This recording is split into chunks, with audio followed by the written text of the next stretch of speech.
Celui qui met en Jésus une ferme confiance,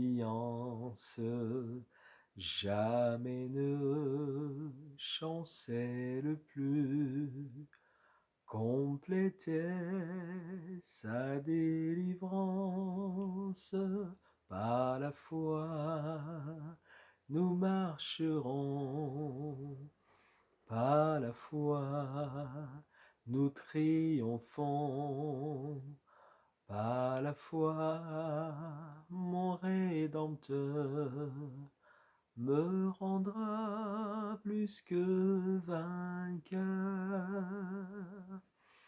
Bonsoir à tous, bonjour à tous. J'espère que vous allez bien au nom de Jésus-Christ, notre Sauveur, notre Maître. Voilà, je suis de retour après quelques temps de vacances, de congés. Je suis toujours là et je reviens par la grâce de Dieu, car tout n'est que grâce dans notre vie, tout n'est que grâce. Donc je reviens avec cette nouvelle vidéo et je commence par vous bénir tous au nom du Seigneur Jésus-Christ. Que la bénédiction de l'Éternel qui enrichit et qui n'est point suivi de chagrin soit votre partage au nom de Jésus-Christ. Cette nouvelle vidéo, elle s'intitule « Sans Père, sans Dieu ». Sans Père, sans Dieu. Le 2 août 2021, cette année, a été promulguée une nouvelle loi en ce qui concerne la bioéthique. Donc, pour faire simple, la loi sur la bioéthique, c'est la loi qui encadre la recherche et le développement donc médical, particulièrement dans le domaine de la génétique. Voilà, ça c'est pour faire très simple. Donc, cette loi, elle est composée de nombreux articles sur plusieurs sujets, mais je parlerai que d'un seul sujet, un seul. C'est celui qui, dans cette loi qui a été promulguée le 2 août 2021, c'est le sujet donc qui concerne la procréation médicalement assistée, la PMA, ce qu'on appelle la PMA, la procréation médicalement assistée.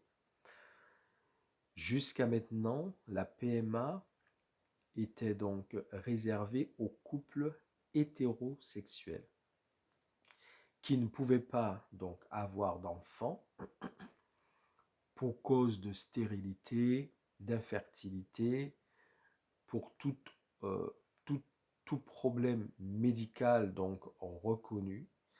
Et donc, ce couple-là, ne pouvant pas avoir d'enfants, faisait appel donc à la médecine pour tenter donc d'avoir un enfant ou plusieurs enfants. Et ce que cette loi qui a été promulguée le 2 août 2021 apporte maintenant, c'est qu'elle a étendu, parmi tous les articles, tous les sujets qui existent, en ce qui concerne la PMA, la procréation médicalement assistée, eh bien la PMA a été désormais étendue, accordée à tous les couples de femmes, c'est-à-dire une femme avec une femme, et à toutes les femmes célibataires. Est-ce que vous avez bien entendu ce que je viens de dire? Cette loi sur la bioéthique qui a été promulguée le 2 août 2021 a étendu la procréation médicalement assistée, la PMA, a été étendue, accordée désormais aux couples de femmes, femmes avec femmes, mais aussi aux femmes célibataires. Donc, maintenant, du moment où une femme aura décidé d'avoir un enfant, cette femme n'aura plus besoin d'un mari ou elle ne pensera plus à, à ce que ses enfants ou son enfant ait besoin d'un père. C'est-à-dire que cette loi va permettre maintenant aux femmes d'avoir des enfants sans père. C'est de là que vient le titre de ma vidéo. Sans père, sans Dieu. Sans père, sans Dieu. Du moment où une femme veut avoir un enfant, elle n'a plus besoin d'un mari, elle n'a plus besoin d'un homme, et ses enfants qui vont naître n'ont plus besoin de père, n'ont plus besoin de père. Alors, il faut que nous comprenions que depuis que le monde existe, l'ange déchu s'évertue naturellement à défaire, détruire tout ce que son Créateur a fait, Dieu le Tout-Puissant, et il le fait notamment à travers les lois, donc depuis que Dieu a créé la terre. Et il y a naturellement dans toutes nos sociétés, diverses et variées, toutes sortes de lois qui contredisent les lois de Dieu, la parole de Dieu, les commandements de Dieu, les instructions de Dieu. Il y en a énormément. Mais il faut que nous comprenions que là maintenant, en s'attaquant directement à l'image du Père, à la présence du Père, à, à la nature même du Père pour un enfant, il faut que nous comprenions que c'est l'image de Dieu lui-même qui est maintenant par cette loi attaquée. C'est parce que Dieu est le Père, Dieu est Père. Et en mettant en place cette loi en France, qui existe déjà dans beaucoup d'autres pays de l'Union européenne, eh bien cette loi, elle attaque directement l'image de Dieu le Père. Écoutez, dans le livre de Malachie, le prophète Malachie, au chapitre 1 et le verset 6, je lis pour vous. Malachie chapitre 1, verset 6.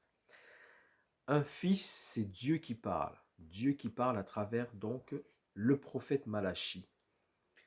Un fils honore son père et un serviteur son maître. Si je suis père, c'est Dieu qui parle. Si je suis père, Dieu dit, je suis un père, je suis père. Où est l'honneur qui m'est dû? Je suis père. Et où est l'honneur qui m'est dû en tant que père? Où est l'honneur qui m'est dû? Si je suis maître, où est la crainte qu'on a de moi? Dit l'Éternel des armées, à vous, là ça s'adressait particulièrement au peuple d'Israël à cette époque, à vous sacrificateurs qui méprisez mon nom.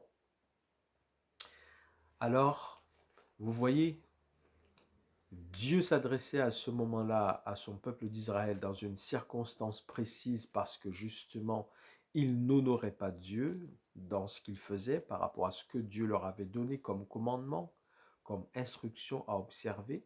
Et Dieu leur dit justement, je suis normalement votre Père et vous ne m'honorez pas, vous ne m'apportez pas l'honneur qui m'est dû en tant que Père. Donc Dieu déclare clairement qu'il est Père pour tous ceux qui croient en Dieu, qui reçoivent Jésus-Christ comme Sauveur et Seigneur de leur vie. Dieu est leur Père. Quand Jésus, après sa résurrection, repartait auprès du Père, il a dit, je m'en vais vers mon Père et vers votre Père, s'adressant à ses disciples. Donc Dieu est Père. Lorsqu'une loi aujourd'hui déclare, autorise, légalise pour toute femme de pouvoir avoir des enfants sans père, Donc, c'est des enfants maintenant qui vont naître sans père. Ils n'ont plus besoin de père. On efface le père de l'existence d'un enfant de manière légale, volontaire, délibérée, législatif. On efface le père de la vie d'un enfant. Il faut que vous compreniez et il faut que nous comprenions que c'est l'image de Dieu lui-même qui est attaquée pour détruire l'image de Dieu en tant que Père. Regardez ce que nous pouvons lire dans l'évangile de Matthieu, au chapitre 5 et au chapitre 6. Par exemple, évangile de Matthieu, chapitre 5, le verset donc 45. Dieu parlait, c'est Jésus. Alors c'est Jésus qui enseigne. Et là, il enseignait par exemple sur le fait d'aimer ses ennemis, de prier pour ceux qui nous font du mal, de faire du bien à ceux qui nous font du mal, d'aimer ceux qui nous font du mal, d'aimer nos ennemis. Et il dit, lorsqu'on agira ainsi, en aimant nos ennemis, en bénissant nos ennemis, en priant pour nos ennemis, il dit c'est afin, au Matthieu 5, 45, c'est afin que vous soyez fils de votre Père qui est dans les cieux. C'est afin que vous soyez fils de votre Père qui est dans les cieux, c'est-à-dire il parle du Père de Dieu qui est dans les cieux, le Tout-Puissant, et il dit bien que Dieu est Père. Dieu est pour nous, pour tous ceux qui sont disciples de Jésus-Christ, enfants de Dieu par Jésus-Christ, Dieu est pour eux un Père, afin que vous soyez donc fils de votre Père qui est dans les cieux. Et toujours sur cet enseignement où il nous apprend à aimer nos ennemis, il dit, soyez donc, alors j'arrive au verset 48 du chapitre 5 de Matthieu, et il dit, soyez donc parfaits comme votre Père céleste est parfait.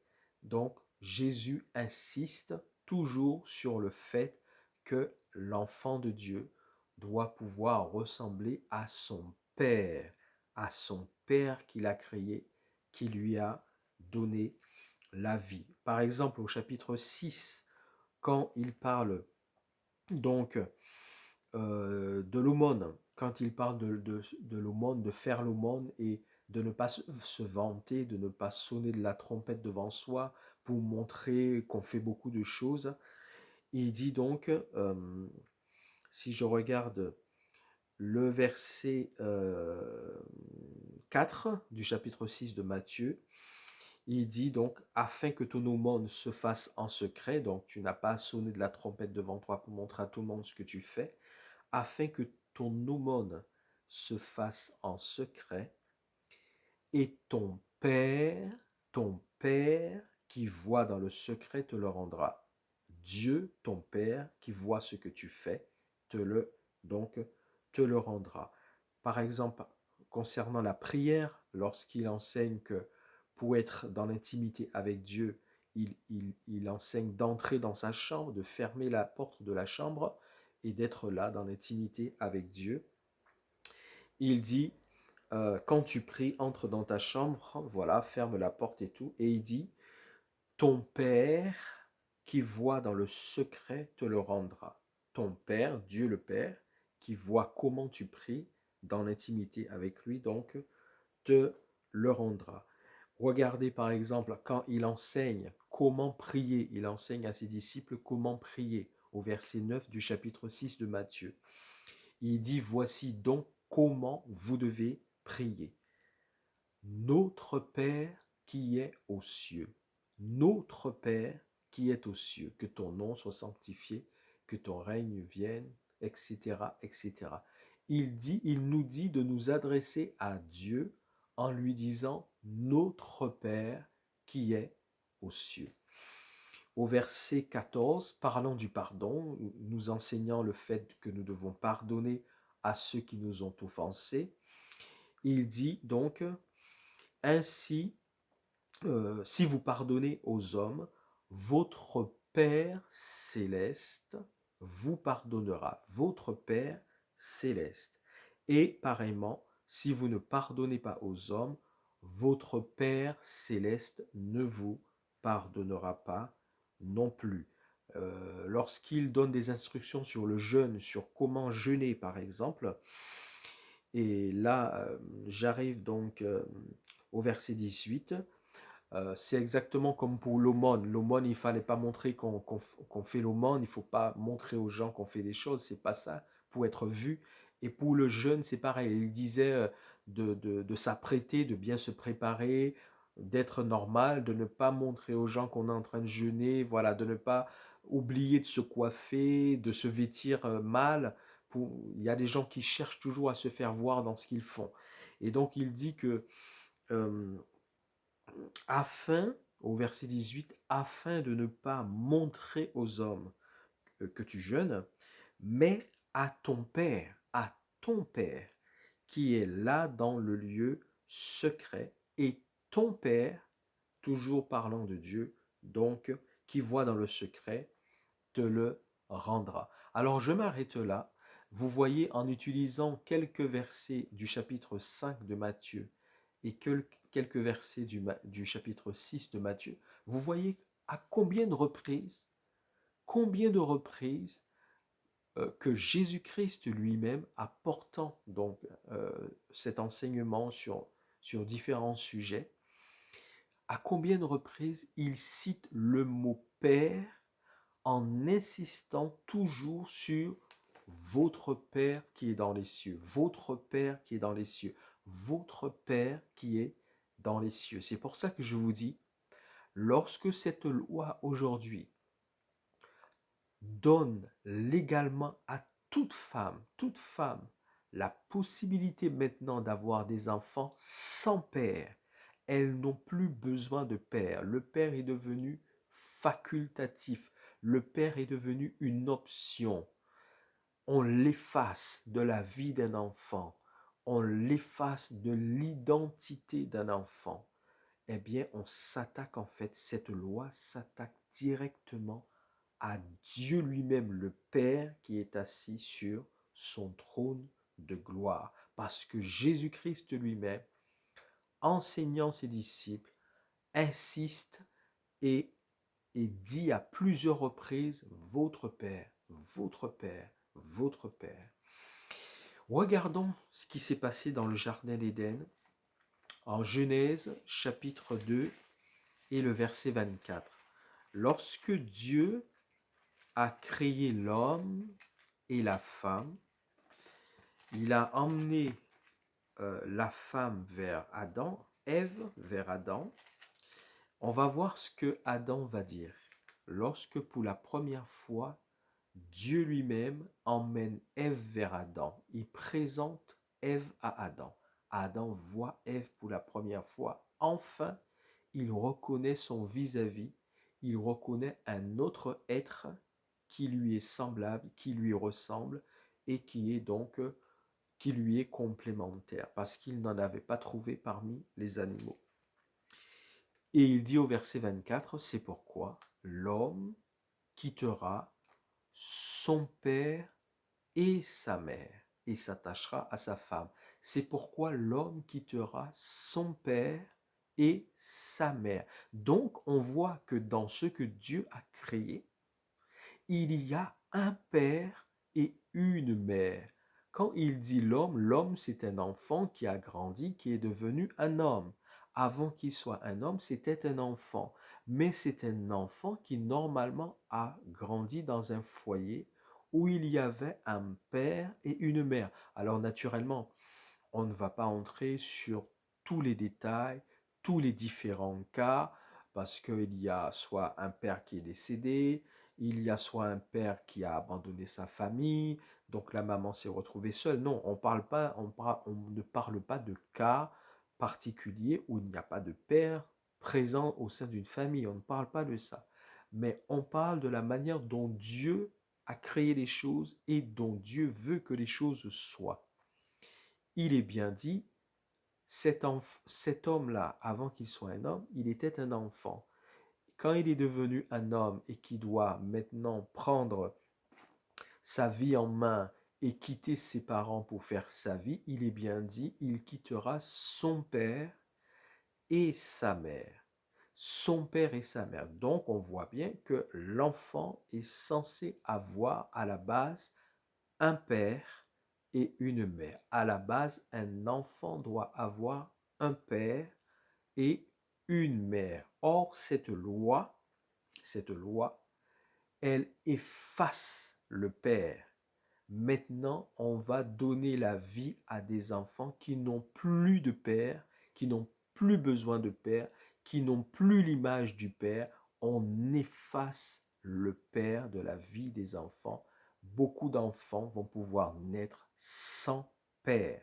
Est-ce que vous comprenez la gravité de cette loi qui a été promulguée le 2 août 2021 en France métropolitaine?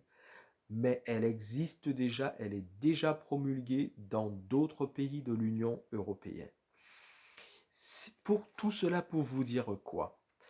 Regardez ce que Jésus-Christ, je vais revenir dans l'évangile de Matthieu, et regardez ce que Jésus-Christ disait au peuple d'Israël concernant les temps de la fin au chapitre 24. C'est un chapitre qui est très connu de Matthieu 24, donc concernant l'avènement de Jésus-Christ. Et là, en fait, il s'adresse particulièrement, dans tout ce qu'il dit, il y a une partie qui concerne, il faut toujours distinguer ce que Jésus dit à l'Église, ce que Jésus dit qui concerne le monde, et ce que Jésus dit au peuple d'Israël en tant que nation. Et là, regardez ce qu'il va dire. Au chapitre 24 de Matthieu, il leur a donné plein d'explications, de révélations et de signes sur les événements du temps de la fin, de ce qui allait se passer et de son prochain retour. Et il leur dit, donc au chapitre 24 et le verset 33, il dit, de même, quand vous verrez toutes ces choses, donc par rapport à tout ce qu'il venait de leur expliquer du chapitre 24 de Matthieu, de même quand vous verrez toutes ces choses, sachez que le Fils de l'homme est proche à la porte. Quand vous verrez toutes ces choses, vous reconnaîtrez que je suis à la porte, leur dit Jésus, je suis proche, j'arrive. Je vous le dis en vérité, cette génération ne passera point, que tout cela n'arrive. Le ciel et la terre passeront, mais mes paroles ne passeront point. Alors, toute personne qui verra cette vidéo, que vous soyez membre de l'Église de Jésus-Christ ou que vous soyez une personne qui vous intéressez de temps à autre aux choses qui concernent Dieu mais sans y être attaché ou engagé, il faut que vous sachiez que oui, depuis que Dieu a créé le monde, l'ange déchu qui fait la guerre à son Créateur a influencé, inspiré nombre de lois contraires aux lois de Dieu. Mais il faut que vous compreniez que celle-ci particulièrement, le fait d'étendre la procréation médicalement assistée à toutes les femmes, couples de femmes avec femmes ou femmes célibataires, eh bien le fait d'étendre la PMA à toutes les femmes, leur permettant désormais de pouvoir avoir librement des enfants sans père, sans que ces enfants aient un père, sans l'identité d'un père, c'est-à-dire c'est un acte volontaire, législatif, légiféré, légal, voté, promulgué, qui maintenant va mettre en place la naissance d'enfants sans père, qui n'auront plus l'image du père, l'identité d'un père. Eh bien oui, c'est l'image de Dieu lui-même en tant que Père qui est attaquée. C'est l'image de Dieu lui-même, le Père, qu'on cherche donc à détruire à travers cette loi. On cherche à détruire l'image de Dieu en tant que Père dans la pensée des gens. Dans la pensée des gens. Et naturellement, comment faire pour détruire une image dans la pensée des gens? C'est dans la pensée d'un enfant. c'est de prendre un enfant dès son plus jeune âge et de lui inculquer ces choses, de l'éduquer dans ces choses, c'est-à-dire il va grandir sans connaître ce qu'est un père, ni l'image d'un père, ni l'identité d'un père, ni le rôle d'un père. On va lui inculquer ça depuis son enfance, il va grandir donc ne connaissant pas la représentation d'un père, l'image d'un père, ce qu'est un père, l'identité de son propre père. Et il faut savoir que cette loi, dans ce qu'elle permet aujourd'hui, elle permet également l'autoconservation des gamètes. C'est-à-dire les gamètes, les ovocytes de la femme avec les spermatozoïdes de l'homme qui auront permis à cette femme d'avoir un enfant sans père. Eh bien, cette femme-là, en plus d'avoir un enfant sans père, elle peut conserver cette gamète dans les centres de PMA pour pouvoir avoir d'autres enfants quand elle le désirera. Vous voyez, elle pourra en avoir autant d'enfants que cela sera possible parce que cette loi lui permet aussi de conserver les gamètes pour avoir donc plusieurs enfants. Quand Jésus a dit au peuple d'Israël, quand vous verrez toutes ces choses arriver, sachez que je suis le Fils de l'homme, en parlant de lui-même, Jésus-Christ est proche, il est à la porte. Alors écoutez, que vous soyez chrétien ou que vous ne soyez pas chrétien, quand vous voyez de telles lois maintenant qui existent, sachez-le bien, que Jésus-Christ est vraiment en train de venir. Il est vraiment en chemin. Il vient chercher son épouse, il vient chercher son église, il vient chercher tous ceux qui l'aiment, tous ceux qui écoutent sa parole, tous ceux qui vivent l'évangile, tous ceux qui se soumettent à ses lois, à ses règles, tous ceux qui ont reconnu qu'ils ont besoin d'un sauveur pour être pardonnés de leurs péchés. Il vient, il est en chemin, il arrive. Quand vous voyez de telles lois qui s'attaquent maintenant directement à l'image de Dieu lui-même le Père pour détruire dans la pensée d'un enfant dans son plus jeune âge l'image d'un Père qui est en fait l'image de Dieu lui-même, car il nous est expliqué en 1 Corinthiens chapitre 11 que Jésus-Christ est le chef, que Dieu le Père, il est dit que Dieu le Père est le chef de Christ, que Christ est le chef de l'homme et que l'homme est le chef de la femme. Et en fait, c'est tout ça, toute cette image, tous ces enseignements que maintenant que cette loi veut détruire dans la pensée même de l'homme dès son plus jeune âge en tant qu'enfant, alors oui, comprenez bien, comprenez que Jésus-Christ est vraiment en train d'arriver pour prendre son épouse, son Église. Si vous êtes chrétien, ce n'est plus le temps d'être léger dans votre vie chrétienne. Ressaisissez-vous, marchez dans la sainteté et la vérité en attendant le Sauveur Jésus-Christ. Si vous n'êtes pas encore enfant de Dieu, donnez votre vie à Jésus-Christ. Reconnaissez par le Saint-Esprit que c'est Jésus qui peut vous sauver, que vous avez besoin de sauveur pour être pardonné de vos péchés, car tous les hommes, tous sans exception, sont pécheurs. Et c'est par la grâce de Dieu, par le sacrifice de Jésus-Christ à la croix, que tout homme qui s'approche par la foi de Jésus peut obtenir le pardon de ses péchés et avoir la vie éternelle avec Jésus-Christ. Ne tardez pas. Si vous entendez ce message, à l'instant où vous entendez ce message, puisse Dieu vous convaincre, puisse l'Esprit Saint vous convaincre pour que vous puissiez vous décider, vous, vous repentir sincèrement de tous vos péchés et accepter Jésus-Christ comme votre Sauveur et votre Seigneur. Achetez une Bible si vous n'en avez pas. Si vous en avez déjà une, prenez-la. Ouvrez cette Bible, lisez-la. Commencez, c'est juste une manière de vous faciliter la lecture de la Bible. Commencez par lire les évangiles. Le premier commence par Matthieu, ensuite vous avez Marc, ensuite Luc et ensuite Jean. Il y a 4 évangiles qui, qui c'est par ces évangiles que débute ce qui s'appelle le Nouveau Testament. Votre Bible sera scindée en deux parties, avant que Jésus ne vienne et après que Jésus soit venu. L'Ancien Testament et le Nouveau Testament. Commencez par le Nouveau Testament, c'est simplement pour vous faciliter les choses. Commencez par lire les 4 évangiles. Parce que dans les évangiles, Jésus-Christ lui-même vous parlera à travers tous ces enseignements que le Saint-Esprit a fait mettre par écrit dans la Bible. Jésus-Christ parle à travers toute la Bible, mais à travers les évangiles, il vous parlera de manière plus directe, plus simple.